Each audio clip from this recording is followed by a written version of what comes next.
স্বামীর চেহারার দিকে তাকিয়ে কি আয়াত পড়ুন, আপনার স্বামী আপনাকে পাগলের মতো ভালোবাসবে। বর্তমান আমাদের প্রত্যেকটি জায়গায় বিগেস্ট প্রবলেম হচ্ছে হুজুর, সংসারে শান্তি নাই, স্বামী স্ত্রীকে দেখতে পারে না, স্ত্রী স্বামীকে দেখতে পারে না। ম্যাক্সিমাম জায়গায় দেখা যাচ্ছে অনেক মহিলারা, মা বোন আমাদেরকে ফোন দিয়ে বলে, হুজুর আমার স্বামী পরকীয়ায় লিপ্ত হয়ে গেছে, আমার স্বামী এখন আর আমাকে সহ্য করতে পারে না, আমার স্বামী আমার সাথে খারাপ ব্যবহার করে, বাজে ব্যবহার করে।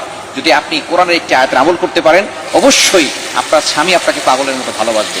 এই কোরআনের আয়াতটি করবেন, প্রথমে আপনি 3 বার দুরূদ শরীফ পড়বেন। দুরূদ শরীফ 3 বার পড়বেন। দুরূদের ভিতরে সর্বশ্রেষ্ঠ দুরূদ হচ্ছে দুরূদ ইব্রাহিম, যেটা নামাজের ভিতরে পড়ি। এই দুরূদটি পড়বেন। পড়ার পরে এরপরে আপনি পবিত্র কোরআনুল কারীমের একটি আয়াতটি হচ্ছে 16 নম্বর পারা 13 নম্বর পৃষ্ঠার 3 নম্বর লাইনে রয়েছে, সূরা তাহার 39 নম্বর আয়াতের শেষের অংশ, ওয়ালকাইতু আলাইকা মাহাব্বাতাম মিন্নি, এতটুকু পড়লেই হবে। এতটুকু আপনি 11 বার পড়বেন। যখন পড়বেন তখন আপনার স্বামীর চেহারার দিকে তাকাবেন।